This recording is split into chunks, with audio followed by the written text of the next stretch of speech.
एक फौजी की दिल छू लेने वाली कहानी। एक कहानी एक सैनिक की है जो वियतनाम में युद्ध के लिए गया था। युद्ध समाप्त होने के बाद जब उसके घर लौटने की बारी आई तो उसने अपने माता पिता को सैन फ्रांसिस्को से फ़ोन किया। माँ और पिताजी, मैं घर आ रहा हूँ, लेकिन घर आने से पहले मुझे आपसे एक बात पूछनी है। मेरा एक दोस्त है जिसे मैं अपने साथ घर लाना चाहता हूँ। क्या मैं उसे ला सकता हूँ? बिल्कुल बेटा, ये भी कोई पूछने की बात है। हमें तुम्हारे दोस्त से मिलकर बहुत खुशी होगी, माता पिता ने जवाब दिया।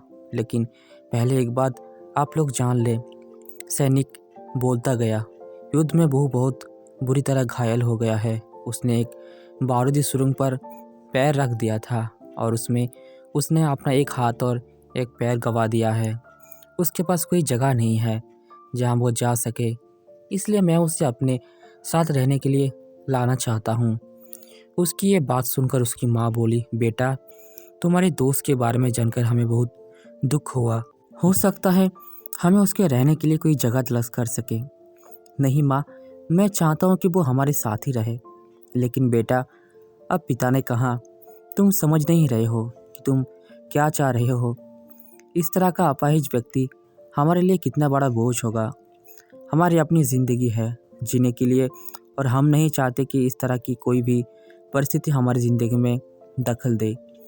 मेरे हिसाब से तुम्हें अकेले घर रहना चाहिए और अपने दोस्त को वहीं छोड़ देना चाहिए। वो अपनी ज़िंदगी जीने के लिए कोई ना कोई रास्ता निकाल ही लेगा। सुनकर उस सैनिक ने फ़ोन रख दिया। कुछ दिनों बाद उसके माता पिता को सैन फ्रांसिस्को पुलिस से एक संदेश मिला जिसमें उन्हें बताया गया कि उनके एक बेटे की एक बिल्डिंग से गिरकर मौत हो गई है। पुलिस के हिसाब से एक सुसाइड केस था। दुखी माता पिता ने तुरंत ही सैन फ्रांसिस्को के लिए फ़्लाइट बुक कराई और वहां पहुंच गए। वहां उन्हें शहर के मुर्दाघर ले जाया गया ताकि वो अपने बेटे की पहचान कर सके। उन्होंने उसकी पहचान कर ली, किंतु ये देखकर उनकी कपकपी छूट गई कि उनके बेटे का बस एक हाथ और एक पैर था।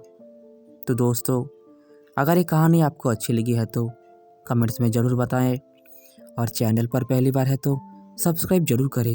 धन्यवाद।